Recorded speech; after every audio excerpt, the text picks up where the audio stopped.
จัดรายการไปเหมือนก็ต้องขอขอบพระคุณ แล้วก็ขออ่าแจ้งข่าวการรับฟังว่าอยู่ที่บ้านอันยังอยู่ที่บ้านโอ้นี่เวียงกันหลงบุโรพี่น้องท่านผู้ฟังอยู่เวียงกันหลงฟังได้ชัดเจนชัดดีว่ะอืมแถวแม่ลาวก็ยังฟังได้คือจัดรายการไปเมินก็กะว่าจะจัดรายการแป้มสัก60 ปีนะขณะมีคนฟังเถอะพี่น้องท่านผู้ฟังบ่ต้องกลัวอู้ถึงมันยังแต่เฮาอู้คนเดียวอะไรกันมันมีคนฟังเขาจะฮู้ได้ว่ามีคนฟังถ้าเฮาบ่มีไผฟังนี่นะอู้ไปพี่น้องท่านผู้ฟังมันเหงาลับ ถ้าเฮาอู้เรื่องหยังก็จ้างอู้ไปก็เหงาลับไปตัวเองนะแสดงว่ามันมีไผฟัง ก็ต้องขอบพระคุณพี่น้องท่านผู้ฟังทั้งหลาย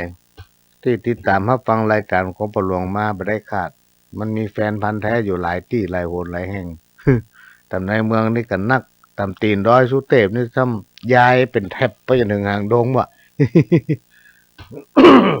ตำหน้าน้ำโตโอ้ยแก้วนี่ก็ฟังอาจารย์หลายตำหน้ามอหลังมอนี่ฟังอาจารย์นักเนอะตำในเมืองสันทรายแม่โจ้สังกำแพงสารปีนะละปูนนี่ฟังได้เป็นบางส่วนขนาดหัวหน้าไปอยู่ปูนลายเมืองละปูนบ่หิมบ้านอะไรอย่างก็ยังฟังได้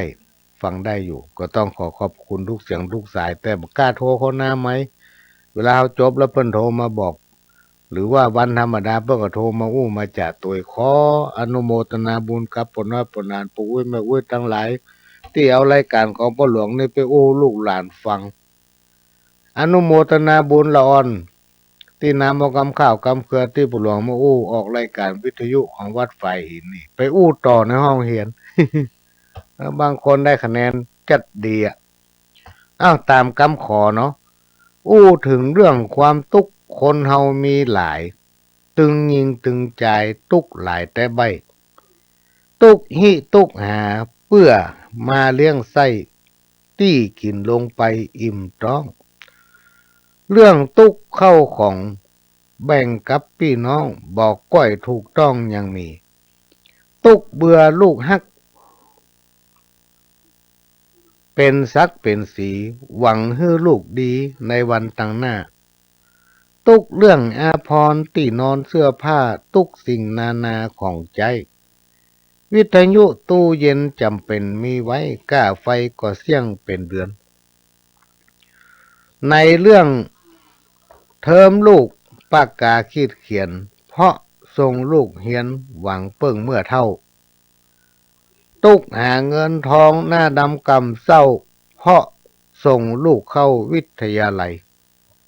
พ่องก็มาตุกนักอกนักใจเพราะลูกหลงไปเสพติดยาบ้าพ่อแม่ตุกใจแทบตายต่อหน้าทั้งกัญชายาไอบางคนตุกใจบ่มีลูกไปซ้ำมีต้องได้หลายเดือนอันนี้เปิ้นไทยจะเขียนตกนี่พี่น้องท่านผู้ฟังบางคนตุกใจไปมีลูกไปซ้ำมีต้องได้หลายเดือนตุกใจอย่างนี้บ่ท่าแสเฉือนมันเอากำเตือนหนังสือศีลห้าทุกสิ่งนิยมสังคมก้มหน้าไผ่ลงวาจาเฟซบุ๊กส่งไปส่งมาจนปอลืมตุกสนุกแต่อันออนไลน์ลืมรถจอดไว้รถจนปอหายตุกนี้แหละนายเพราะเมาก้มหน้า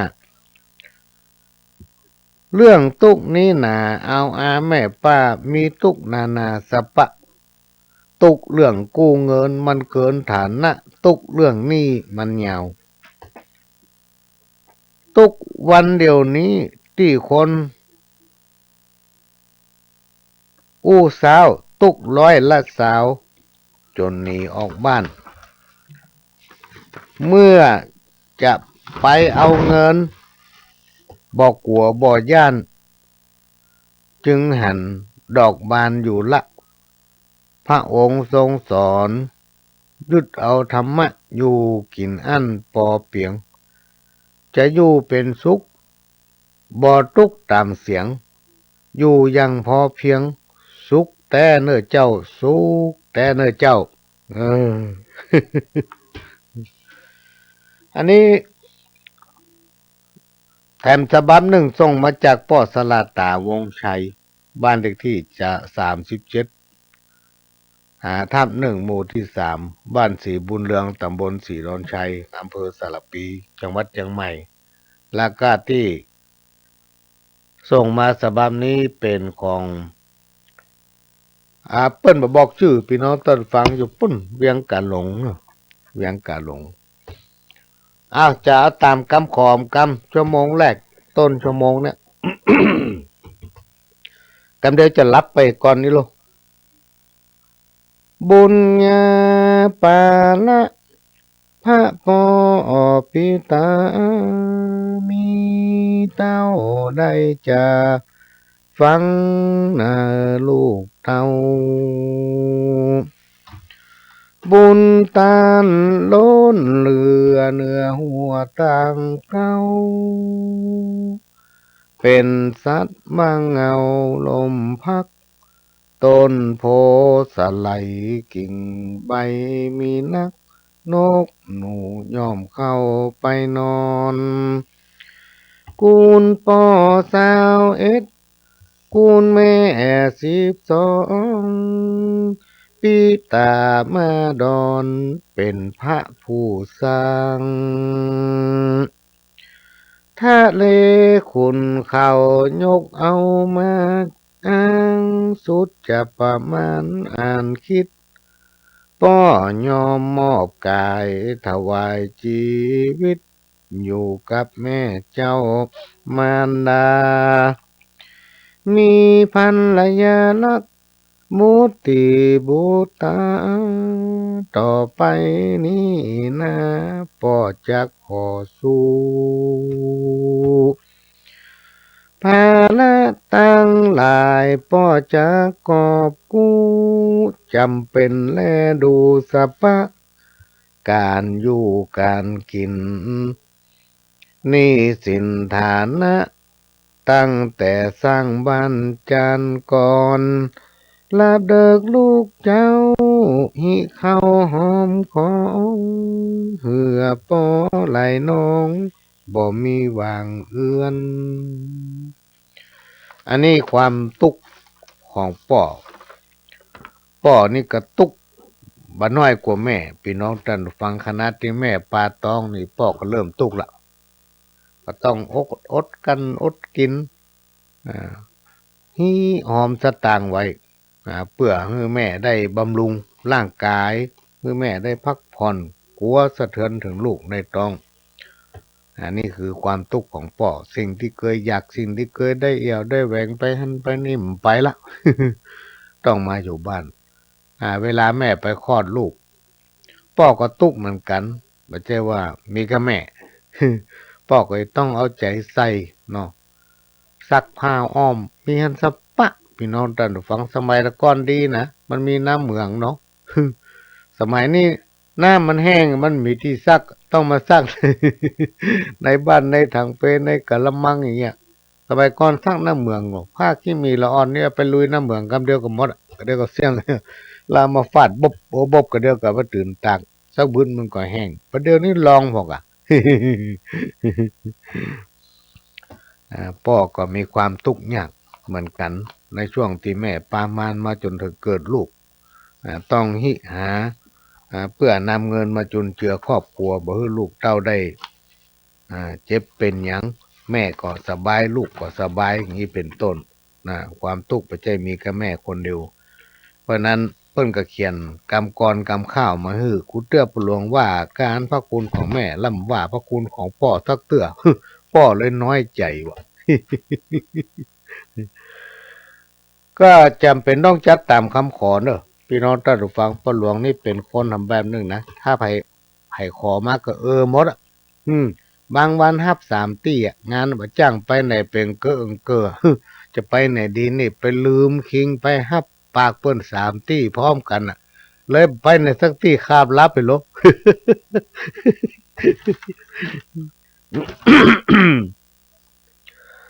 บูตาเฮยดูแลลูกรักมาตุมควางสัตว์พ่อแม่ปิตามาสวดตุมลาพ่อแม่สองเท่าพ่อบ่อินดูตากาลูกเต้าบ่กึดหาบุญคุณแม่เลี้ยง เกิดมาเป็นคนกลายเป็นหมอดเมียงมาจะตอบตามึงกูเลี้ยงใหญ่มาแล้วกับกลายเป็นศัตรูเปรียบเหมือนดังงู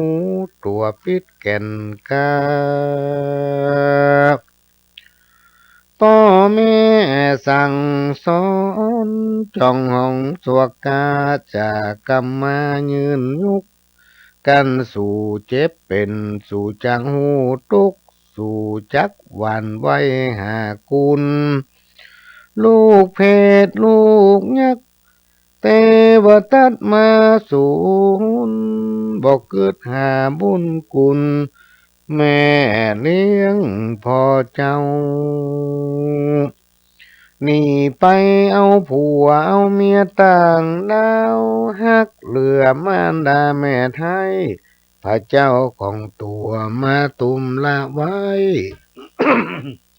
บ่อปิกป้องหน้ามาใจได้ผัวรวมฮักเมียแปลงเตรียมใจลวดบ่ออะไรมันดาแม่เจ้าบุญพ่อแม่ตัวเนื้อหัวต่างเก้าเนื้อตัวยิ่งเฮาลูกรักลูกเต้าเตรียมใจเป็นเตวทัตมาซัดขว้างฮือมัวเมาได้ผัวรวมฮักเมียแปลงเป็นสาวลวดใจมัวเมาปอแยงที่ขึ้นแม่นี้คืดลายตัวนายคืดตื่นบอกคืดถึงบุญคุณแม่เลี้ยงแม่อุ้มหอบนายนักข้างหนองเปียมแม่ก้อยหอบอุ้มเดินเตียวเลี้ยงใหญ่มาแล้วกับกลายเป็นงูเขียวบอกให้เดินเตียวมาหาแม่เจ้า แม่มาตุกใจยาการตึงเท้าพ่อหิวแห้งลอยอ่อนนักลูกเต้าเตรียมใจเป็นเตวทัตมาซัดกว้างฮือหนีไปแม่เลี้ยงลูกไว้หวังได้สุขใจแม่ได้กินได้ไว้ปั่นลูกเต้า บาดเดียวนี้เฮ้ยบ่มีไผเฝ้ามาสวดทุมลาแม่ไว้น้อยอกมองใจกับเจ้าลูกไทยแม่นั่งสีตาให้ถึงวันคืนหอดแม่เลี้ยงลูกเต้าจอมควันแม่หวังสุขบานป้อยทุกโศกเศร้า แม่หวังกินแห้งซ้ำกายเป็นเจ้าบ่หูนักเบาถอยจ้าหวังขึ้นสวรรค์อินผมจันฟ้าซ้ำบ่มหญ้าเปิดดินแม่เลี้ยงชีวิตอินทรีย์หากินเลี้ยงลูกใจยิ่งเด็กขาหนุ่มน้อย บ่ใจแข็งจ่าเนื้อนายน้องน้อยตามกำมีบอกตัก จำใส่ใจเนื้อเจ้าลูกรักเงินกันจูผู้เนื้อนาย ก็ตามคำขอพี่น้องท่านผู้ฟังกันจะเข้ารายการขอประหลวงจอยเรื่องยาเสพติดและเอาข้าวของป่อเวียงการลงมาอ่านให้ฟังกำเนิดแล้วพอดีมันไปเหมือนกันตึงของป่อสลาตา ก็เลยโฆษณาประชาสัมพันธ์นึกถึงสองรายการ พ่อป่อสลาตาสารปีกุยเขียนมาแล้วก็มีในคอมเนี่ยก่อนที่จะไปถึงเรื่องอื่นๆกำเดียวบ่ลืมเนอะแม่เนอะแม่วิจันทร์รักสัตว์ฟังวิทยุอยู่ว่ากับพระคุณแม่เศรษฐกิจพอเพียงของข้าเจ้าบอกว่าสักกรรม พญาบ่าวเคินก็ฟังอยู่ตั้งเหนือเพราะ กันเดียวกันเนอะขอประชาสัมพันธ์งานบุญก่อน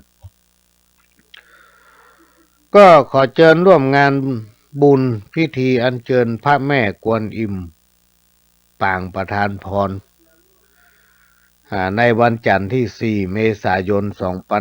2559 ที่วัดโชคชัยปัญญางาม ตำบลปากป้อง อำเภอดอยสะเก็ด จังหวัดเชียงใหม่ซึ่งดำเนินงานผู้ประสานงาน ในงานพิธีอัญเชิญพระแม่กวนอิมนี้โดยพ่อหนานไกรสอนซึ่งเมื่อวันอาทิตย์นี้ก็คือพ่อหนานไกรสอนมานั่งผู้ในรายการวิทยุเวลาของประหลวงแตนที่ผ่านมาท่านใดมีความประสงค์จะร่วมอนุโมทนาบุญเป็นเจ้าภาพรับอันหยังรายละเอียดอันหยังก็โทรหาพ่อหนานไกรสอนได้เนอะ0828881756เนอะพี่น้องท่านผู้ฟังแล้วก็ขอแจ้งอนุโมทนา บุญกับคุณนางสาววัฒนเจริญสิทธิ์นางสาวเนื้อพลอยเจริญสิทธิ์นายปฏิภาณเจริญสิทธิ์นายธีรศักดิ์เจริญสิทธิ์นางเองเจริญสิทธิ์โดยมีคุณสันทนาจารุจินดาเป็นเจ้าภาพเก่าก็จะได้นำเอาพระป่ามาทอดถวายที่วัดลองอ้อในวันเสาร์ที่ 13 กุมภาพันธ์ 2559 เวลา 9 โมงเพื่อจะนำเอาปัจจัยรายได้ในการทอดพระป่าครั้งนี้สมทบปิดทองพระประธานในอุโบสถและก็สร้างกุฏิสงฆ์ของวัดลองอ้อแล้วก็ในวันที่ 13 กุมภานั้นซึ่งเป็นวันเสาร์เนอะพี่น้องท่านผู้ฟังที่วัดลองอ้อก็จะจัดพิธีสืบชะตาหลวงสะเดาะเคราะห์เสริมดวงบารมีให้ท่านที่มาร่วมบุญในการทอดพระป่าโดยจะเริ่มตั้งแต่เวลา 9 โมงป่ายเป็นต้นไปจนถึงเที่ยงพุ่นน่ะทอดพระป่านี่เขาก็จะทอดเวลาประมาณก่อนเพลน่ะพี่น้องท่านผู้ฟังง่ายๆ ก็พี่น้องท่านผู้ฟังท่านใดปน้อยปนานญาติธรรมทั้งหลายที่มีความประสงค์ที่จะมาสืบชะตาสะเดาะเคราะห์เสริมดวงของตัวเองง่ายๆว่าสืบชะตาต่ออายุวันเพื่อให้บังเกิดความเป็นสิริมงคลกับตนเองก็ขอเชิญเนอะที่วัดลองอ้อพี่น้องท่านผู้ฟังพ่อหลวงก็อยู่หั่นทั้งวันพ่อหลวงจะเป็นคนกำกับพิธีเรื่องสืบชะตาสะเดาะเคราะห์เสริมดวงต่ออายุนี่นะก็เชิญได้ที่วัดลองอ้อในวันเสาร์ที่ 13 กุมภาพันธ์ 2559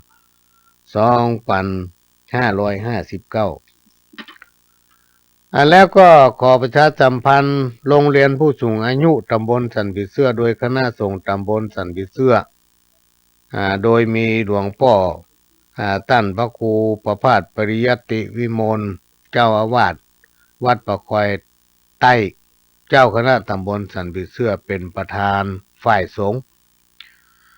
ร่วมกับเทศบาลตำบลสันติเสื้อโดยนายกลักษณ์บุญชละและสทถึง2 เขต เขต 1 เขต 2 ร่วมกันเป็นคณะกรรมการดำเนินงานกลุ่มผู้สูงอายุชมรมกำนันผู้ใหญ่บ้านตำบลจันทร์ปีเสื้อรอพอสตบ้านประควายเหนือรอพอสตบ้านตาลุกตำบลจันทร์ปีเสื้อนี่มี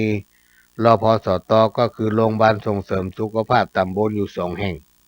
เพราะมันเป็นหมู่บ้านยาวไปตามลำน้ำ และก็ชมรมอสมตำบลสมิทเทือกขอเชิญร่วมทำบุญทอดพระป่าสามัคคีเพื่อจัดหาทุนทรัพย์ในการดำเนินกิจกรรมโรงเรียนผู้สูงอายุโดยจะทอดถวายในวันพฤหัสที่4 กุมภาพันธ์ 2559 เวลาบ่ายโมงที่วัดประควายใต้เนอะพี่น้องท่านผู้ฟังก็ขอเชิญร่วมอนุโมทนาบุญโดยพร้อมเพรียงกัน วันที่13 กุมภาพันธ์ไปแล้วเนาะแล้วก็วันที่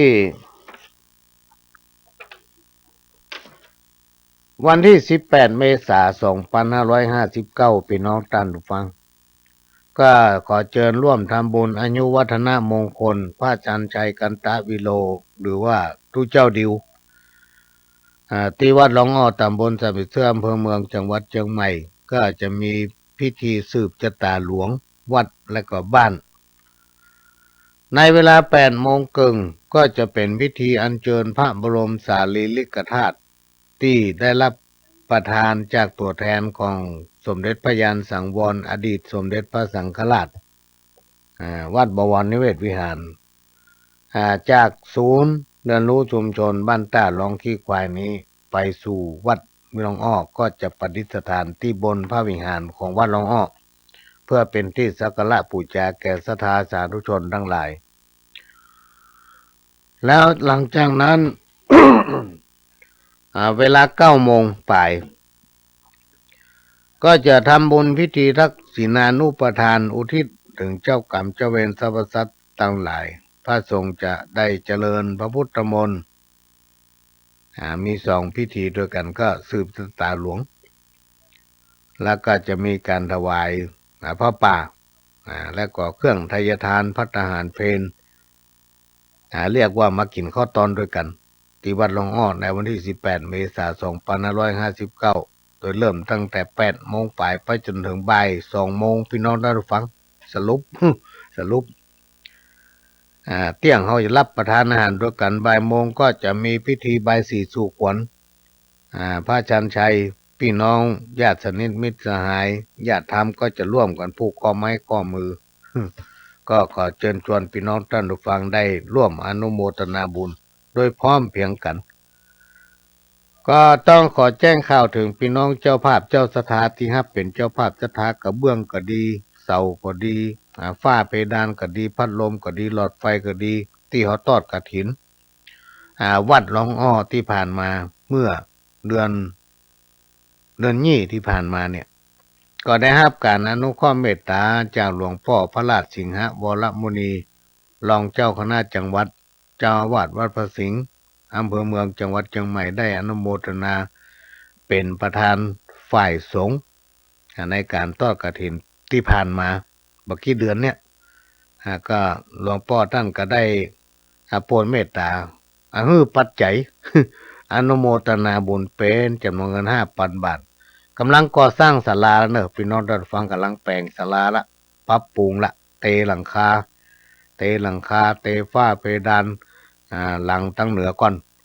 แล้วหลังตั้งเหนือแล้วถึงจะไปแปลงหลังตั้งใต้อันนี้ก็ขอแจ้ง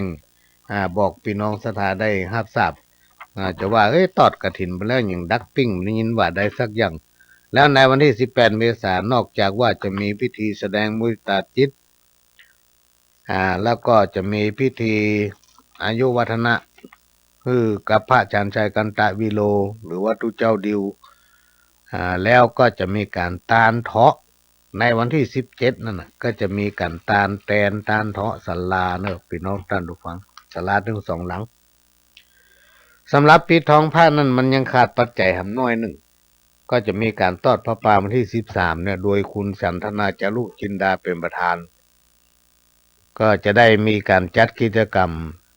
พิธีสืบชะตาหลวงต่ออายุในวันที่ 13นั้นเพื่อพี่น้องศรัทธาที่มาร่วม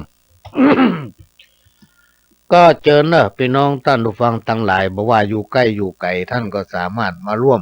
พิธีสืบชะตาได้ที่วัดหนองอ้อในวันที่13ซึ่งเป็นวันเสาร์เขาจะเริ่มตั้งแต่9 โมงเป็นต้นไปก็ประมาณสัก9:49ใกล้จะ10 โมงก็จะมีพิธีละพิธีเจริญพุทธมนต์สืบชะตาต่ออายุหลังจากนั้นก็จะมีการทอดพระป่าถวายเพลถวายเพลก็เป็นเซตพิธีพี่น้องท่านผู้ฟังบ่ต้องกึดว่าถ้าเขาไปแล้วเขาจะต้องเสี่ยงสตางค์ตะใดหาเขาจะต้องมีสตางค์ไปโดยก่อจะต้องหอมเปิ้นตะใดอย่าหามย่างเปิ้นจะตอดพระป่าตัวห้อยต้องได้หอมก่อถ้าเขาบ่หอมกลัวเปิ้นว่าเขาก้ำมีไผว่าเนอะพี่น้องท่านผู้ฟังรายการของพ่อหลวงนี่นะก็ประชาสัมพันธ์ไปอย่างเงี้ยบอกข่าวไปเลยบ่จำเป็นจะต้องไปทำตัวกูอย่างเพราะอย่างบางเตื้อบางทีนี่ผู้หลวงประชาสัมพันธ์ข่าวบุญข่าวกุศลมันมีหลายที่หลายทางที่เปิ้นมาขอเอาก็ต้องมาอู้กันฟังแต่ถ้ากิจกรรมใดที่ผู้หลวงจัดเนี่ยท่านบ่มีสตางค์สักบาทก็มาได้บ่ต้อง บ่ต้องคิดไว้ต้องมาเลยต้องเสี่ยงอันนั้นเสี่ยงอันนี้อ่ามาได้ก็มาร่วมอนุโมทนาบุญด้วยกันมีมือ10 นิ้วมีข้าวตอกน้องไม้ก็มาร่วมได้บ่มีไอ้หยังก็มาร่วมได้พี่น้องท่านผู้ฟังคือตั้งใจมาบางผู้บางท่านมามีสตางค์เป็นมัดเป็นมัดเป็นมัดเอามาทำบุญสู้คนที่มีสักบาท เพราะหยังคนที่มีสตางค์มานักๆมาตานแล้วจิตใจมันตั้งมั่นจิตใจมันเป็นศีลเป็นธรรมตานมันก็เปล่าประโยชน์พี่น้องท่านผู้ฟังนี่เป็นความจริงแต่ถ้าเรามีจิตใจตั้งมั่นจิตใจเหนียวแน่สติสัมปชัญญะเอาครบส่วนตั้งจิตอธิษฐานขออุทิศส่วนบุญขออุทิศเวลาขออุทิศจิตใจและร่างกายให้กับพระพุทธศาสนาขอให้เป็นพระกุศลผลบุญมาถึงตัวข้าพเจ้าแต่อีก็ได้บุญนักแล้วพี่น้องท่านผู้ฟังอย่าไปคิดว่าต้องไปต้องเสี่ยงสตังค์อย่าไปคิดอย่างนี้ห้ามคิดเพราะนั้นในวันที่13 กุมภาพันธ์นี้ไปมีเวลากลับมาร่วมเข้าคงจะตาด้วยกันเนอะกลับมาดูว่าปลวงสว่างแปลงคงจะแต่งได้พ้องรับรองว่าเหมือนไผเหมือนที่ไหนสักที่บางที่บางแห่งมีก็ไม่กำ เอาสวยดองมัดเถอะไม่แจ้จะตายใช่พี่น้องท่านผู้ฟังก็มาดูมาร่วมเชิญมาร่วมเนอะพี่น้องท่านผู้ฟังทั้งหลายก่อนที่จะตอบคำถามจากคนฟังเรื่องวัฒนธรรมคืออันหยังวะพ่อหลวงวัฒนธรรมคืออันหยังนี่ลูกเขียนจดหมายมาหลายฉบับมาหันพ่อหลวงนำมาสักเตือวันนั้นโทรมาตัวหาต้องขอสุมาเตอพ่อหลวงนี่มันตึงขี้ลืมขนาดเนอะไปนอนท่านผู้ฟังครับจดหมายเพิ่งไว้อ่านแล้วก็อ่านถามนะว่าจะเอามาเมื่อใดก็ลืมก็เน็บไว้เนี่ยนะที่เครื่องปิ้นเนี่ย แต่เจ้ามีคนโทรมาวันนี้พ่อหลวงจะเข้ารายการก็หาคนที่บ้านเขาล้อฟังว่ะฟังเรื่องอะไรอย่างน่ะไอ้โน่ก็ฟังเรื่องวัฒนธรรมคืออย่างน่ะกับพ่อหลวงโน่เอ้าตัวเขียนมาไม่ได้เขียนไปเจ็ดเมื่อแล้วนายโล2-3 ฉบับแล้วก็มีนี่ทุกฉบับอ่ะ อ่านแล้วลืมก่อนที่เขาจะมาถึงคำถามเขาจะแลกเปลี่ยนเรียนรู้กันถึงเรื่องวัฒนธรรมคืออันเนี้ย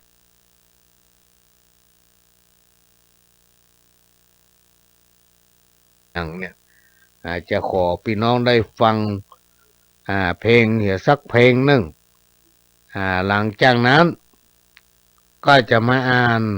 ข้าวเศรษฐกิจพอเพียงถ้าเอามาอ่านข้าวเศรษฐกิจพอเพียงก็เดี๋ยวแม่วิจารณ์กูนั่งฟังตั้งแต่เจ้า มาอ่านทางกูสักกรรมเห็นไหม ฟังเพลงอย่าเพลงก่อนนะครับฟังเพลงอย่าเพลงก่อนคือปลวงจะได้พักใส่น้ำสักน้อยกันเหมือนกันนั่งมวยนะกับพี่น้องท่านผู้ฟังตีไปเพื่อมีการใส่น้ำโลก ฟังอย่าเพลงฟังอันนี้ก็แล้วกันเมาไม่ขับเนาะจากวงการันตี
ก็ผ่านไปพี่น้องท่านผู้ฟังเปลี่ยนบรรยากาศ ไปซ่อนเอาขวัญไปนัดไปได้ขวัญมาไม่เหรอ อ่ะก็ปะกันมาได้ชั่วโมงปลายละได้ชั่วโมงที่2นี่ก็ผ่านมา10 นาทีละเศรษฐกิจพอเพียงนี่จะขอเอาตั้งปลายมันเนาะขอเอาตั้งปลายมันเพราะว่ามันมีเรื่องที่ต้อง นำมามาแลกเปลี่ยนเรียนรู้กันนักอยู่ ขอตั้งปลายมันเนอะต้องขอสุมาเตอร์และสำหรับท่านที่ขอเฮ้ยจ้อยเรื่องอะไรอย่างเนี้ยเดี๋ยวเนอะอ๋อเรื่องข้าวห้ามเรื่องผัวตายลักกันเดียวเนาะก็จะเอาเศรษฐกิจพอเพียงนี้ตั้งปลายมันจีนเอาบ่นักอย่าฟักลายเคียงเอาหมอกพอเพียงเลี้ยงครอบครัวใดจากแต่งข้าวสารมากราบวอนไว้กับพี่น้องไทยทั่วทิศช่วยแก้ปัญหาช่วยกันมาคนคิดชีวิตต่อสู้วันจ้างขายจ้างกาได้มาแบ่งปันเป็นส่วนเป็นอันมันก็อยู่ได้ก็จากพอเพียงเลี้ยงต้องปากใสปลูกส่วนขั้วไปพร้อมพักบะทั่วบะแตงบะแฟงบะฟักปลูกตามหัวบ้านเลี้ยงยายเหลือกินเหลือใจนำเอาไปขายจักเสริมเป็นหลายจุนเจือในบ้านถึงเศรษฐกิจวิกฤตตายด้านคงบ่ยาวนานยืดเยื้อเฮาต้องทำใจทนไปกู้เจื้อตามโอกาสเอื้ออำนวยประหยัดเข้าไว้จักได้ไปสวยถึงบ่ล่ำรวยกาหมอกอยู่ใดกาหมอกอยู่ใด ก็ขอตั้งป่ายมันเนาะพี่น้องท่านผู้ฟังมาแม่จันรักสัตว์บอกว่าเอาพ่อหลวงว่าเตอะเนาะสักวันจะไปกินน้ำพริกป่ากับหนอต้มนะ ที่บ้านแช่โฮมลำปางหนาวตอนนี้หนาวแม่เป็นว่าลมพัดมาเย็นช่วยเนาะ ก็หนาวมันก็ดีละฮ้อนนะครับแต่ว่าไปไหนเปลืองผ้าเปลืองครัวถ้ามันบัดติดลบเพื่อระวังร่างกายสุขภาพจะไปอาบน้ำเย็นมันจะทำให้ปวดกระดูกปวดเส้นปวดเอ็น สมัยปัจจุบันกับแต่ก่อนมันต่างกันพี่น้องท่านผู้ฟังสมัยแต่ก่อนนี่พ่อแม่ปู่ย่าตายายเขาจะคับจะจำลูกหลานที่กินข้าวนึ่งเวลามาเขาจะไปช่วยเอาวิตามินโปรตีนมันขว้างเนาะบางคนนี่ขาดเอาจนเข้านี่ขาวชั่วลวกตอนที่มาเข้าน่ะเอาข้าวสารใส่หม้อคัดเอาจนขาว เอาน้ำขุ่นๆบนทอกขว้างติ๊กๆเป็น4 5 6น้ำบนเอาจนน้ำใสพ่ออุ้ยแม่อุ้ยเป็นเดือดอันนั้นน่ะวิตามินโปรตีนน่ะเอถึงแซดไหนวะ ล่างกว้างให้หมด จำเมื่อลงหลานกินข้าวนึ่งข้าวเหนียวกับน้ำพริกแดงพักนึ่งนี่แหมมันถึงสุดยอด บ่าแข็งแห้งตั้งเนี่ยการแข็งแรงบ่หิวบ่อ่อนบ่เพลียแต่เดี๋ยวนี้เปิ้นห้ามว่ะไปที่ไหนก็จ้างได้กินข้าวหยังหรอเราว่ากินข้าวเหนียวแล้วไปกินเนื้อไขมันนัก เนอะอย่าเป็นนั่นนี่ว่าหัวไปใจเขากินข้าวต้มติ๊กๆกินข้าวหุงซ้ำมามักพ่อหลวงนี่มีนิสัยหำย่างคือบ่ชอบกินข้าวหุง ภาษากรรมชาวบ้านเนี่ยบ่ชอบกินข้าวหุงไปที่ไหนก็จ้างได้พี่น้องได้ฟังไปกรุงเทพไปเมืองนอกเมืองนาไปที่ไหนก็แล้วแต่บ่ชอบกินข้าวหุงเสาะหากินข้าวนึ่งตำหาตั้งคนตั้งลาวเพิ่นขายพ่องตั้งประเทศลาวพ่อง ถ้าเหลือแห้งมันมีอย่างขายเปิ้นขายก็ขนมปังเฮากินข้าวจี มันปิ้งอยู่ดีกว่ามันอิ่มนี่นิสัยเพราะว่าโปวิมาวิสอนให้กินข้าวนึ่งแล้วมันแข็งแรงประเด็นนี้บ่ใครให้กินหมอบรณรงค์เพื่อกันกินข้าวนึ่ง มันพลิกล็อกอ้าวมาโอ้ถึงคำถามอันนี้เป็นคำถามที่เราจะต้องมาแลกเปลี่ยนเรียนรู้เรื่องวัฒนธรรมวัฒนธรรมก็คือความเจริญงอกงามมีความเป็นอยู่ยังมีระเบียบวินัยฮู้จักเคารพและปฏิบัติตามกฎเกณฑ์ระเบียบของสังคมถ้าไผ่ทำได้อย่างนี้ก็จะได้ชื่อว่าเป็นคนมีวัฒนธรรมวัฒนธรรมนั้นแยกได้หลายประเภทพี่น้องท่านผู้ฟังเป็นต้นว่าวัฒนธรรมทางด้านภาษาคือภาษาอู้กำอู้เนี่ยวัฒนธรรมทางด้านภาษาวัฒนธรรมทางระเบียบประเพณีวัฒนธรรมทางด้านจิตใจวัฒนธรรมทางด้านการฟังรวมไปถึงการอู้ที่ว่าตะกี้เนี่ยและก็การแต่งกายของเจ้าบ้านซึ่งเป็นเครื่องแสดงออกถึงวัฒนธรรมของคนเฮาสมัยก่อนเปิ้นจะถือเรื่องการแต่งกายเคร่งครัดพี่น้องท่านผู้ฟังโดยบ่มีการเรียนแบบหรือนำเอาเครื่องแต่งกายของชนชาติอื่นๆมาประดับแต่งกายเพราะคนเฮาสมัยนั้นเปิ้นมีความเชื่อมั่นในตัวเองเป็นผู้ที่มีความภาคภูมิใจในชาติของตัวเองวัฒนธรรมของตัวเองนะบ่ชอบเอาของอันอื่นมาใส่ ถ้าโอ้ถึงชอบเอาของอันอื่นมานี่ก็คือมีเพื่อนที่เคารพนับถือกันเนาะ อยู่กรมศิลป์ที่กรุงเทพประหลวงอยู่กรุงเทพช่วงนั้นแกไปต่างประเทศพี่น้องท่านผู้ฟังไปซื้อของฝากชิ้นหนึ่งจากปุ้น ดูเหมือนนิวซีแลนด์น่ะจะเอามาฝากเอามาให้เรา เอาสั่งกำแพงเนี่ยมีขายเปลือกขี้เต๋อ ซื้อสวิตพวกมา มาให้เราเปิ้นกับปั๊มกาเปิ้นเนี่ยเป็นของฝากจากต่างประเทศเขาก็บอกว่าที่สั่งกำแพงนี่มีเปลือกขี้เต๋อนะบาท คนแตะก่อนนี่เปิ้นบ่นิยมแต่งกายเลียนแบบ แล้วก็มาเอาเครื่องแต่งกายของไผที่ไหนมาแต่งไปตามพื้นบ้านของไผของมันถ้าไผแค่หันก็ลองย้อนไป20 ปีหรือว่าเดี๋ยวนี้เราลองไปพอในประเทศลาวเนี่ยพี่น้องท่านผู้ฟังบ่ใช่ว่าไปยกย่องต่างบ้านต่างเมืองนะ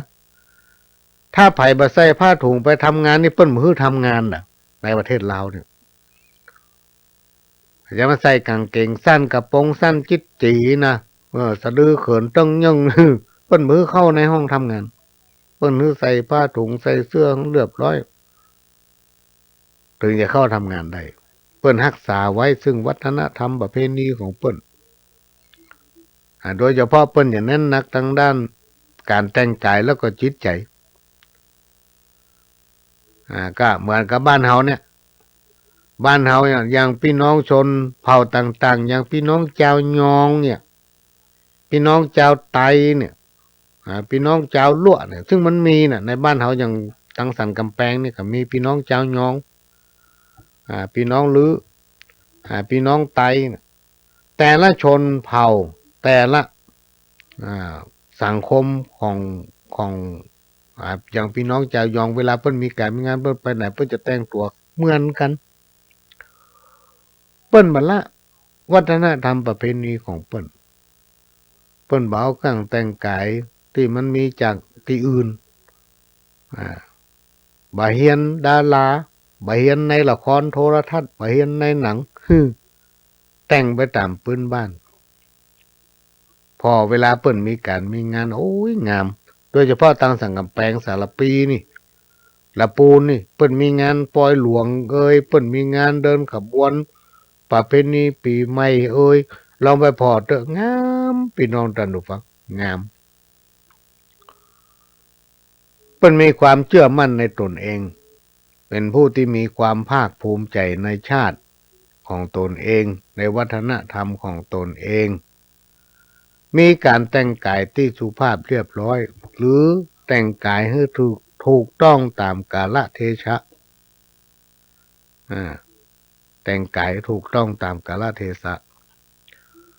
โดยใจเครื่องนุ่งห่มที่ประหยัดบหรูหราบ่ฟุ่มเฟือยบ่โป๊ะหรือบ่เปื่อยกายในที่สาธารณะรักษาประเพณีการแต่งกายแบบไทยๆแบบพื้นบ้านตามประเพณีของไปของมันบ่มีการแต่งตัวลัดรูปที่เน้นฮือหันสวดทรงจนเกินไปการสั่งสอนบุตรหลานก็บ่ได้มุ่งเน้นฮือลูกฮือหลานยึดติดกับอันหยังแบบเก่าๆเน้นฮือลูกฮือหลานฮู้จักการใจความคิดในทางที่ถูกต้องและเป็นตัวของตัวเองความสะอาดเรียบร้อยบ่ว่าจะเป็นของใจที่อยู่อาศัยเป็นเครื่องแสดงออกถึงความเจริญทางด้านจิตใจเอาไปพอที่อยู่ของมันเถอะคนที่เป็นมีความเจริญแล้วทางด้านจิตใจกิริยามารยาทไอ้อย่างสปะสเปดก็จะมีระเบียบแบบแผนอันนี้เป็นเครื่องแสดงออกดูที่ไหนก็สะอาดหมายถึงว่าจิตใจนั้นเปิ้นงามเปิ้นมีความเจริญทางด้านจิตใจระเบียบประเพณีที่เป็นจุดเด่นจนเป็นที่สนใจของพี่น้องชาวต่างประเทศก็คือเรื่องความเคารพอ่อนน้อมคนไทยเฮานั้นพี่น้องท่านผู้ฟังนอกจากจะเป็นคนที่มีความเคารพอ่อนน้อมยังมีจิตใจงามมีความเอื้อเฟื้อเผื่อแผ่อุปนิสัยสังคมของคนไทยเฮานั้นตั้งแต่สมัยปู่ย่าตายายเปิ้นจะยึดมั่นในหลักธรรมคำสั่งสอนขององค์พระสัมมาสัมพุทธเจ้ามาสั่งสอนบอกให้ลูกบอกให้หลานให้ทำแต่คุณงามความดีในหลักธรรมคำสั่งสอนขององค์พระสัมมาสัมพุทธเจ้านั้นท่านจะตัดสอนให้คนเฮามีความอ่อนน้อมถ่อมตนประชาชนส่วนใหญ่ของประเทศไทยเฮานับถือพระพุทธศาสนายึดหลักธรรมะเป็นแนวทางในการดำเนินชีวิตขนบธรรมเนียมประเพณีต่างๆจึงมีความสัมพันธ์กับพระพุทธศาสนาการที่เฮาจะเคารพนับถืออันอย่างนั้นเฮาจะต้องศึกษาทำความเข้าใจกับสิ่งนั้นๆให้ดีเสียก่อนถึงจะได้ชื่อว่าเป็นคนมีเหตุและมีผลบาเคารพนับถือหรือว่าเชื่ออันอย่างแบบงมงายแบบงมงายหลักธรรมอันเป็นคำสั่งสอนขององค์พระสัมมาสัมพุทธเจ้านั้นมีความเกี่ยวพันเกี่ยวข้องกับวิถีชีวิตของชาวพุทธเฮารวมไปถึงประเทศชาติมาเป็นระยะเวลาหลายพันปีพี่น้องท่านผู้ฟัง เฮาเกิดมาเฮาก็ถึงได้ยินละเรื่องทั้งหลายเหล่านี้พระพุทธเจ้าพระองค์เป็นครูที่ยิ่งใหญ่พระองค์เป็นพระศาสดาเอกของโลกเป็นครูของเทวดาและมนุษย์ทั้งหลายพระองค์สอนให้คนเราทุกคนปฏิบัติดีปฏิบัติชอบพระองค์เป็นผู้ที่มีพระสงฆ์เกิดขึ้นในโลกพระพุทธเจ้าทรงเป็นพระผู้มีสติปัญญาเฉลียวฉลาดที่สุดของโลกพระองค์มีพระเมตตา กรุณามีน้ำพระทัยที่สะอาดและบริสุทธิ์พระพุทธเจ้าจึงเป็นพระศาสดาเอกของโลกมีคำสั่งสอนที่ทันยุคทันสมัยไม่อยู่เสมออันความเมตตากรุณาขององค์พระสัมมาสัมพุทธเจ้านั้นทรงมีมาตั้งแต่เป็นละอ่อนละพี่น้องท่านผู้ฟังพระองค์ทรงรักใคร่ช่วยเหลือเกื้อกูลมีจิตใจที่งดงามเหมือนกับมีนิทานชาดกเรื่องหนึ่งในการครั้งหนึ่งเจ้าชายสิทธัตถะก็คือพระพุทธเจ้าของเขาเนี่ยพร้อมกับเจ้าชายเทวทัตซึ่งเป็นพระญาติฝ่ายมารดาของพระองค์ได้เสด็จประพาสพระราชอุทยานในขณะนั้นได้มีฝูงหงส์บินผ่านมาในเขตพระราชวนอุทยานเจ้าชายเทวทัตทอดพระเนตรหันฝูงหงส์ก็ปรารถนาที่จะได้หงส์สักตัวหนึ่งก็ทรงใจลูกศรยิงเข้าไปยังหมู่หงส์ที่เปิ้นกำลังบินด้วยกันมาเป็นหมู่นะก็มีหงส์ตัวหนึ่งพี่น้องท่านผู้ฟังเคราะห์ร้ายถูกธนูตกลงมาเมื่อเจ้าชายสิทธัตถะก็คือพระพุทธเจ้าเนี่ยสมัยที่เปิ้นยังเป็นละอ่อนทรงหันก็ฟั่งเสด็จวิ่งไปอุ้มเอาหงส์มาไว้ในอกแล้วก็วิ่งมาอยู่ข้างพุ่มไม้ที่มีความร่มเย็นด้วยความเมตตากรุณาที่จะคิดช่วยเหลือชีวิตหงส์และก็ทรงดึงเอาลูกธนูออกจากร่างของหงส์เพื่อจะเอายามาทาเพื่อแผลหายเพื่อหงส์ตัวนั้นจะได้บินได้ในโอกาสต่อไปขณะที่กำลังทำอยู่นั้นฝ่ายเจ้าชายเทวทัตได้เดินทางมาถึงก็มาขอหงส์ตัวนั้นโดยอ้างว่าหงส์ตัวนั้นพระองค์เป็นคนยิงได้ฝ่ายเจ้าชายสิทธัตถะก็มายินยอมโดยอ้างว่าพระองค์เก็บได้ก่อนและพระองค์ก็เกรงว่าคิดว่าเจ้าชายเทวทัตนั่นจะต้องฆ่าหงส์เป็นอาหารแน่นอนก็เลยบอกเถียงกันไปก็เถียงกันมาต่างฝ่ายต่างไม่ยอมฝ่ายเหล่าเสนาอมาตย์ทหารเห็นเหตุการณ์ตลอดก็นำเรื่องดังกล่าวเข้าสู่ที่การประชุมสมัยก่อนถ้ามีอย่างน้อยเป็นอยู่ห้องกันประชุมละอยู่ที่ไหนก็จ้างถ้ามีเหตุปั๊บนี่จะห้องกันมาปรึกษาหารือว่าอย่างใดดีในที่สุดก็ตัดสินว่าขอบรรดานักปราชญ์ทั้งหลายเนี่ย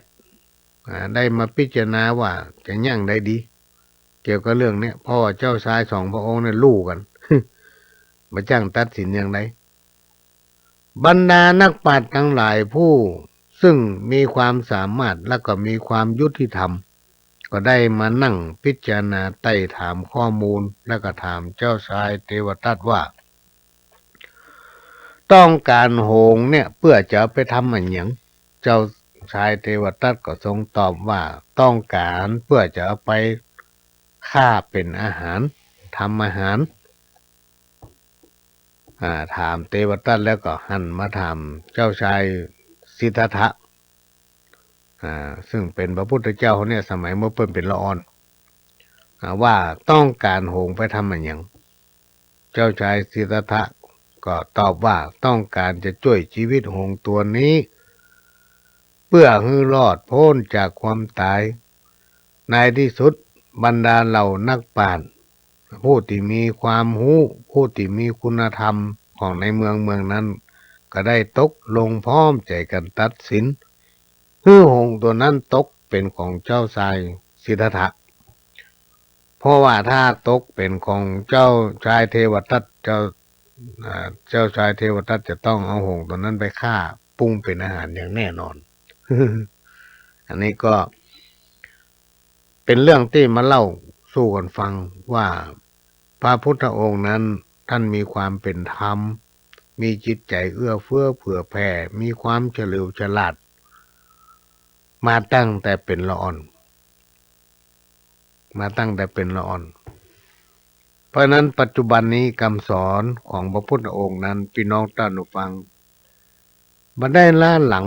ตันสมัยอยู่ตลอด แล้วก็มีนิทานชาดกทำเรื่องหนึ่งที่นำมาเล่าสู่ผู้ฟังเป็นข้อคิดเรื่องคนมีสตางค์กับคนมีปัญญาอันนี้ก็เคยนำเล่าไปเมื่อหลายดูเหมือนจะ2 ปี เล่าให้ฟัง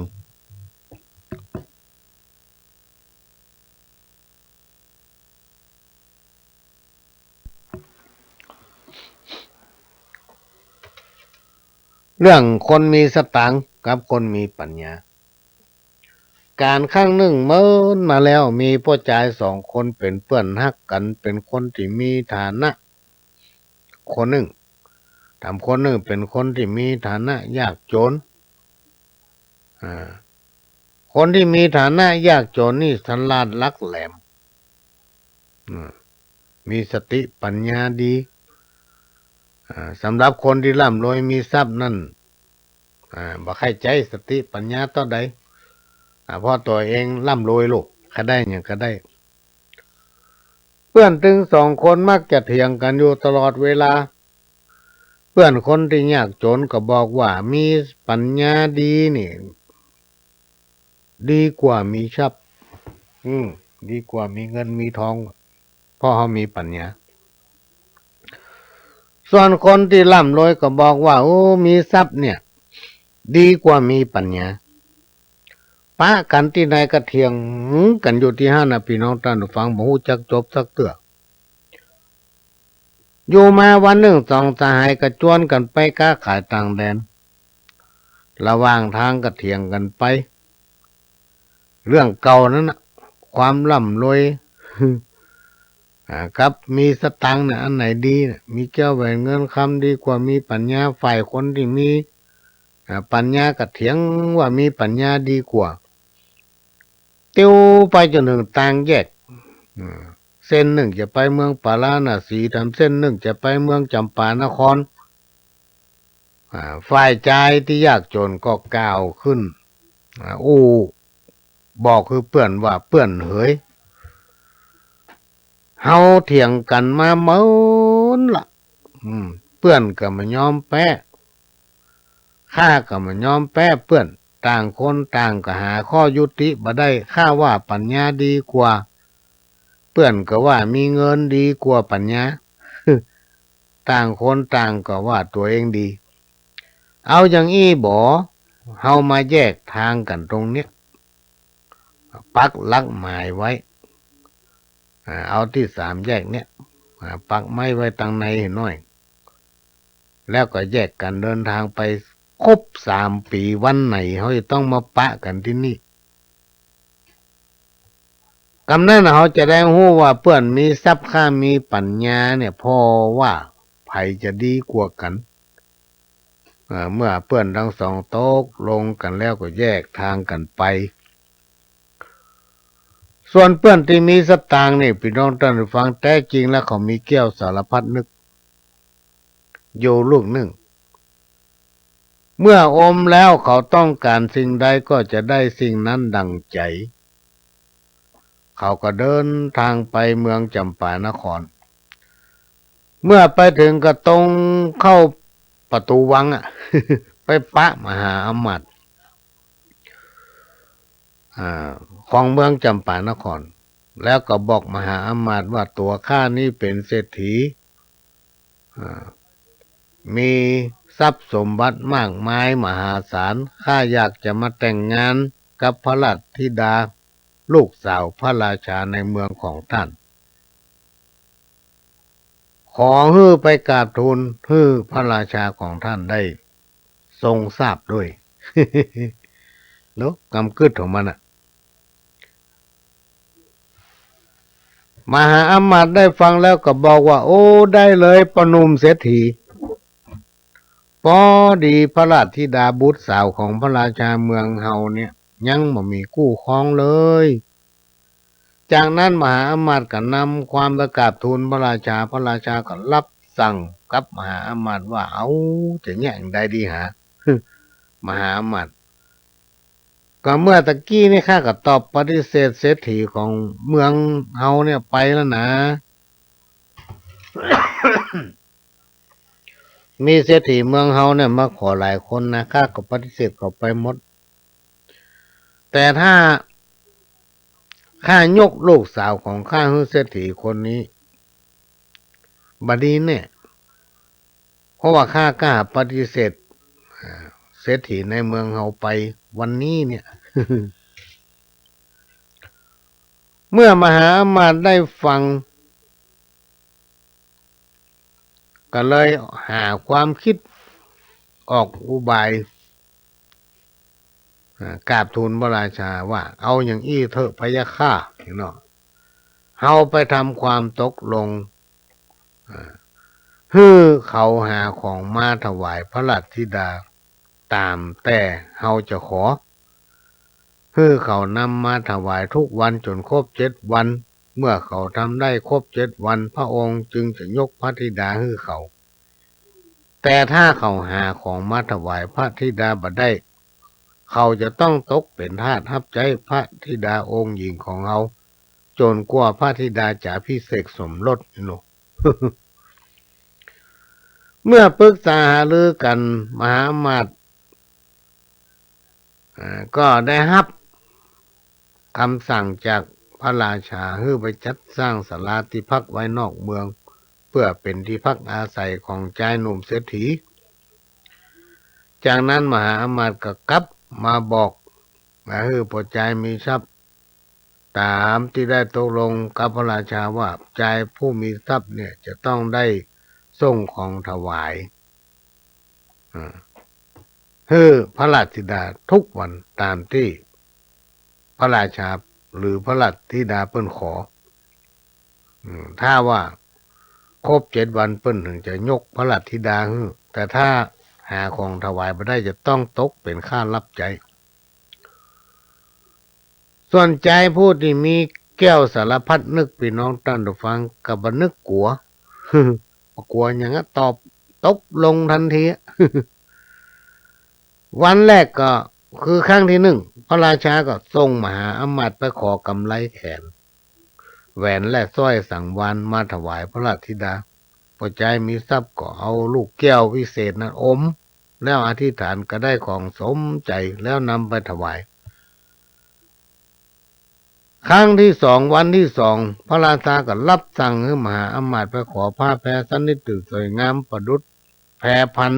บนสวงสวรรค์ใจมีทรัพย์ก็อมแก้วสารพัดนึก ก็ได้ผ้าแพรไปถวายตามความประสงค์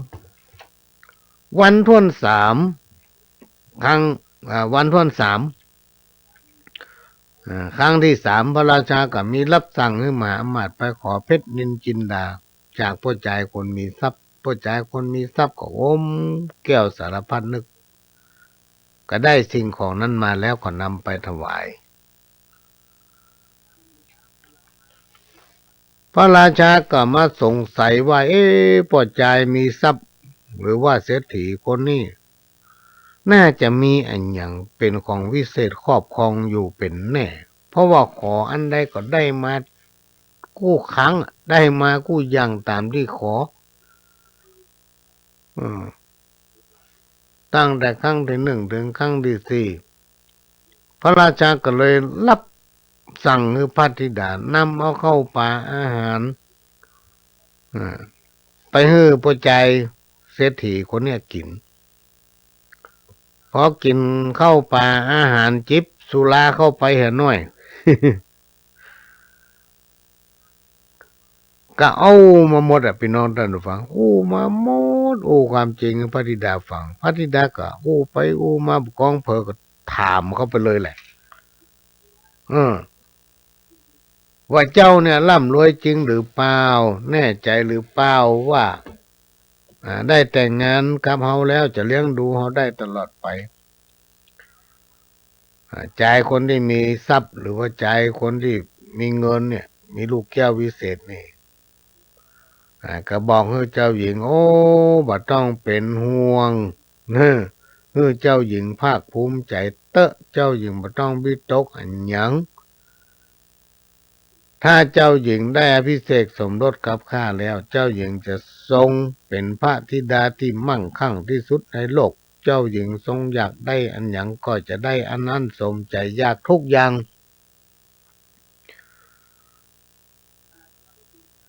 เจ้าหญิงก็ถามว่าเจ้ามีอันหยังเขาถึงจะได้ทุกอย่างเนี่ยเขามาหันเจ้ามีอย่างสักอย่างโอ้บ่ต้องห่วงเจ้าหญิงเขามีแก้วสารพัดนึกอีหรอก หล่นโอ้เพิ่นฟัง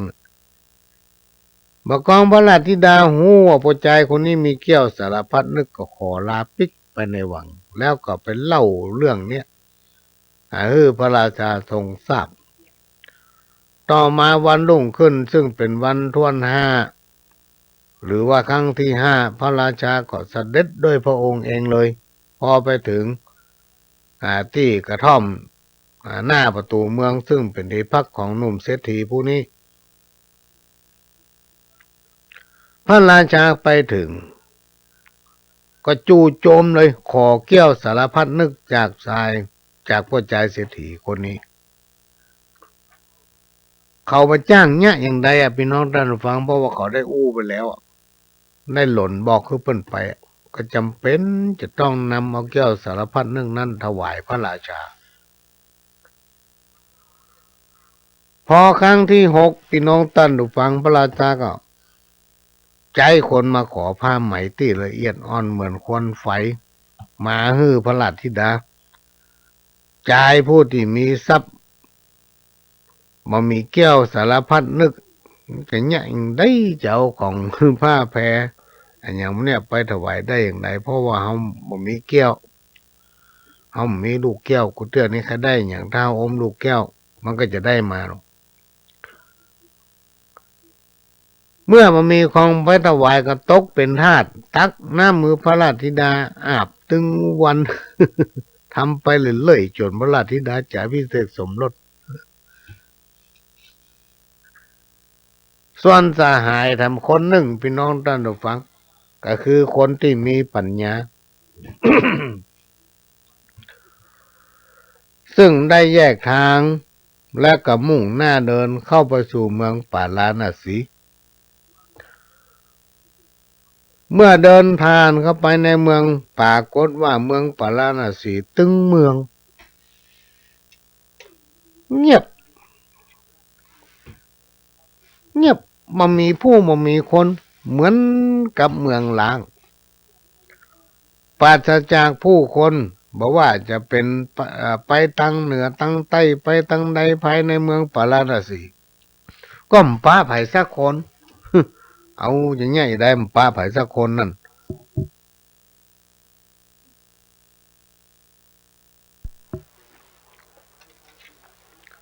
เป็นเมืองล้างแต่เลย คนตึงเมืองปากันไปไหนหมดไปแยกใดก็ได้วงแหวนรอบสองรอบสาม รอบสี่ไปซุปเปอร์ก็ได้ มีไผสักคนปะคนสักคนทำมือแปลกใจ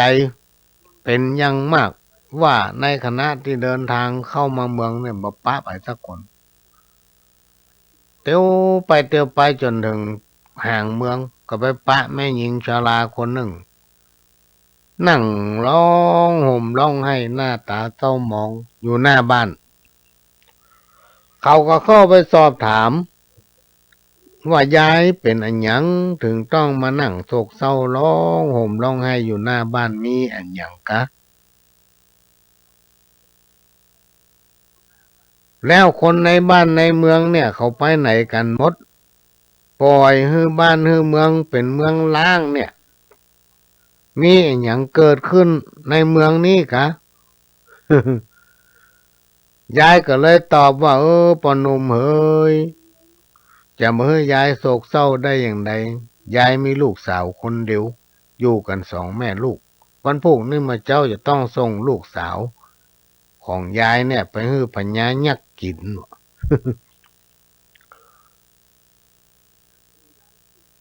โหยายเป็นยังไงจะต้องส่งลูกสาวไปให้ยักษ์มันกินน่ะแล้วยักษ์มันมาจากไหนยายลองเล่าให้ฟังเพื่อข้าอาจจะช่วยยายได้ยายก็เล่าเรื่องที่เกิดขึ้นให้ผู้ชายผู้มีปัญญาฟังว่ามีอยู่วันหนึ่งพระราชาของเมืองปาราณสีกับเหล่าอำมาตย์เสนาไปล่าสัตว์แล้วพระองค์ก็เสด็จหลงเดินตามกวางตัวหนึ่งไปพัดภาคจากเสนาอำมาตย์กวางตัวนั้นมันเป็นพญานักมาเป็นพญายักษ์เมื่อแปลงกายมาหลอกล่อให้พระองค์หลงจากเสนาอำมาตย์เสร็จเรียบร้อยก็กลับร่างจากกวางเป็นยักษ์จับพระราชาไว้จะกินเป็นอาหารพระราชาก็บอกกับพญายักษ์ว่าถ้ากินพระองค์ก็จะได้กินแต่พระองค์คนเดียวแต่ถ้าปล่อยพระองค์ปิกบ้านไปพระองค์ก็จะฮื้อกินคนทำหลายๆคนเพราะว่าพระองค์จะสร้างศาลาไว้นอกเมืองแล้วจะส่งคนฮื้อพญายักษ์กินวันละคนวันละคนจากวันนั้นจนถึงวันนี้พวกเจ้าบ้านเจ้าเมืองต่างถูกจับไปให้พญายักษ์กินวันละคนเจ้าบ้านเจ้าเมืองที่หนีได้ก็พากันหนีไปอยู่ที่อื่นยายบ่ฮู้จะหนีไปไหนมีญาติพี่น้องบ่มีคนฮู้จักฐานะกำไข่ดียายก็เลยอยู่วันเมืองเนี้ยอดทนอยู่มาเป็นถึงวันเนี้ยแล้ววันนี้ได้รับหนังสือจากพระราชาว่าให้ส่งคนในครอบครัวของยายไปให้ยักษ์กินยายอยู่กัน2 คนกับลูกสาวก็มายอมให้ยายไปลูกสาวจะไปให้ยักษ์กินเองยายหมูจะเนี่ยอย่างใดปหนุ่มเหยก็เลยมานั่งร้องไห้อยู่เนี่ยใจผู้มีปัญญาได้ฟังแล้วก็บอกว่ายายบ่ต้องกลัวเนอะข้าเนี่ยจะไปให้ยักษ์กินแทนลูกสาวของยายแต่ขอยังบ่ให้ยายบอกให้ไผจากนั้นก็พากันเข้าไปในบ้านของยายใจผู้มีปัญญาก็บอกกับยายว่ายายข้าขอเตาไฟกับถ่านเล็กแหลมๆสักต้อนหนึ่งและก็เชือกยาวสัก10 วา1 เส้นฝ่ายแม่หญิงชราก็ดีอกดีใจพี่น้องท่านผู้ฟังรีบจัดหาของที่ผู้ชายผู้มีปัญญานี่ขอพอแจ้งเจ้าผู้มีปัญญาก็คือใจคนนี้เขาก็เดินทางไปยังศาลานอกเมืองและก็เข้าไปอยู่ในศาลานั้นมีช่องเล็กๆอยู่ช่องหนึ่งใจผู้มีปัญญาก็เอาเหล็กเผาไฟเตรียมไว้คือมันแดง เตรียมไว้แล้วก็เอาเชือกลอดจ้องหูเล็กๆ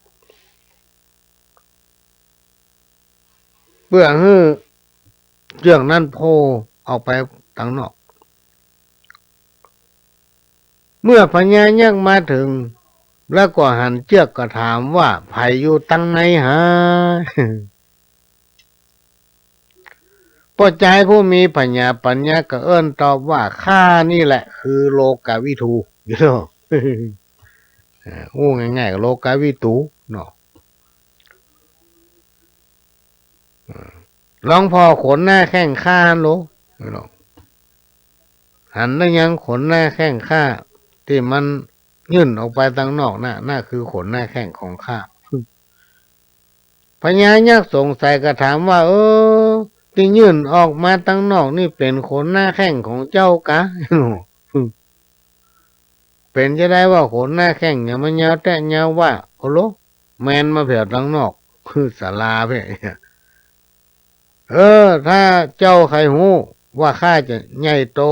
หมอกใดเนี่ยก็ลองส่องพอแหละ ใครหันตัวข้าก็ส่องแหละพญายักษ์หลงกลพี่น้องท่านผู้ฟังเอาตามนของมันนั้นแนบกับช่อง เพื่อจะส่องพอใจผู้มีปัญญาเนี่ย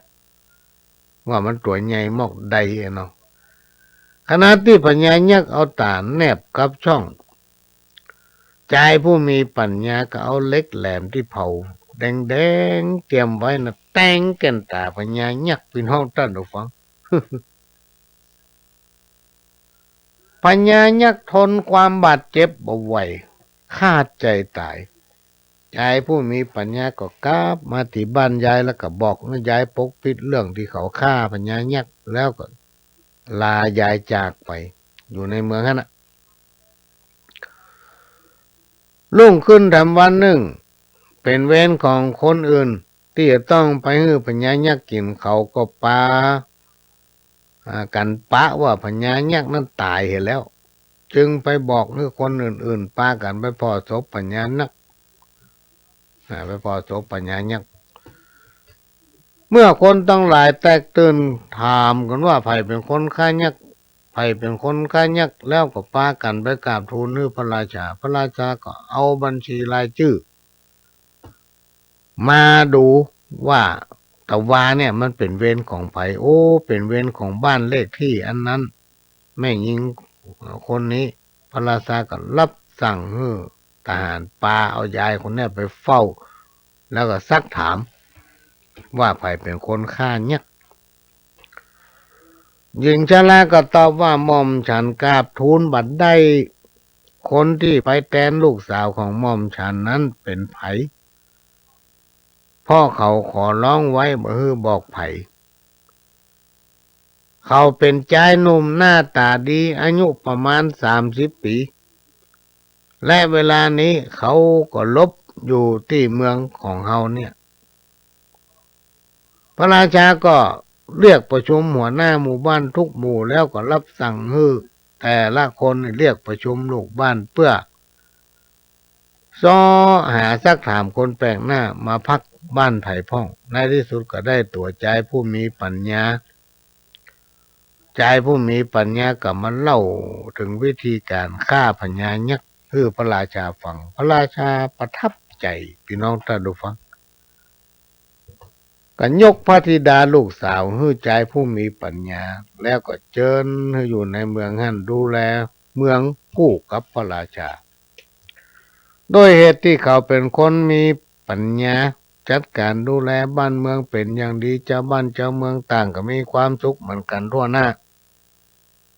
บ้านเมืองก็เจริญขึ้นตามลำดับจนกระทั่งใกล้ถึงเวลา3 ปีก็เลยลาพระราชาว่านัดเพื่อนไว้ที่3 แยก เมืองจำปานครพระราชาก็อนุญาตให้ไปชายผู้มีปัญญาก็กราบทูลลาพระราชาเพื่อไปพบปะกับเพื่อนตามที่ได้นัดกันไว้วันครบรอบ3 ปีเขาก็ขี่ม้าไปคนเดียวเมื่อไปถึงป่าก็เป็นเวลาใกล้จะค่ำละโอ้จะพักที่นี่สักกรรมกับปะถ้ำแห่งหนึ่งเขาก็มาสังเกตพอว่าโอ้ถ้ำแห่งนี้น่าจะมีอย่างดีๆผ่านไปผ่านมาหรือว่าน่าจะมีอย่างอยู่ในถ้ำแห่งนี้ถ้าเขานอนหน้าถ้ำนี้เขาจะนอนบนต้นไม้ถ้าเขาเอามามัดอันนี้อย่างที่อยู่ในถ้ำมันก็จะหัวเขาอยู่ตรงนี้ก็เลยเอามาไปไว้ไกลๆแล้วก็ปิกมานอนที่หน้าถ้ำนอนที่ต้นไม้แห่งนั้นพอค่ำมาพี่น้องท่านผู้ฟังขณะที่กำลังจะเคลิ้มหลับ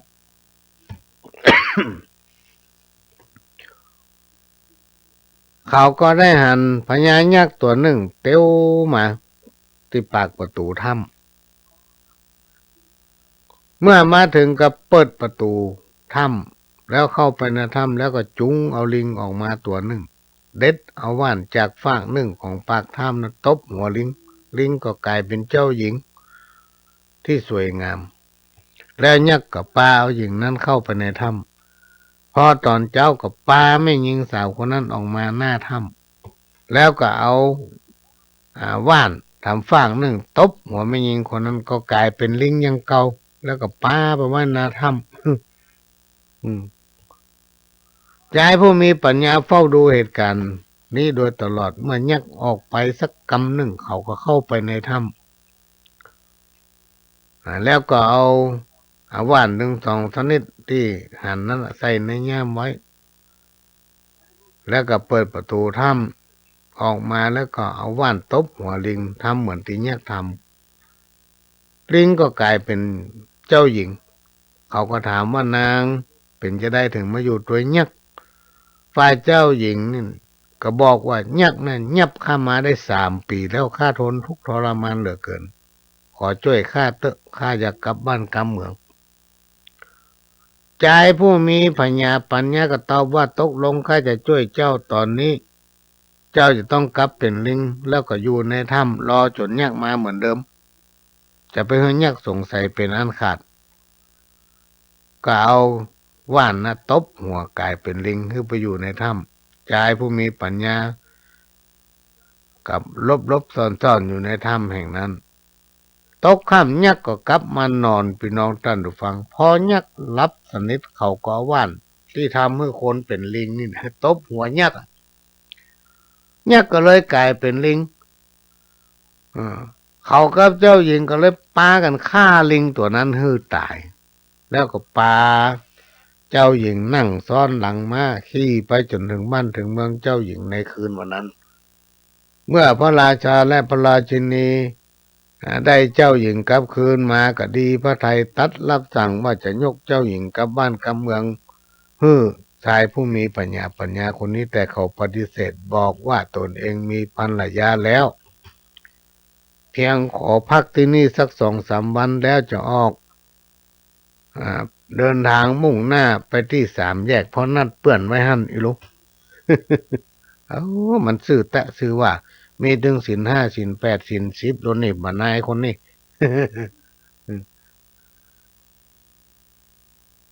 เล่ามาถึงตรงนี้พี่น้องท่านผู้ฟังเวลาจะหมดเฮ้ย เวลาจะหมดยังค้างทำน้อยอยู่จะเล่าพระธรรมก็เวลาพอละก็เอาไว้ปะกันวันจันทร์หน้ากันแล้วกัน จะมาเล่าต่อเนาะวันติดถ้าว่าติดภารกิจพ่อหลวงก็จะพยายามมาขาดมาปะกับพี่น้องท่านผู้ฟัง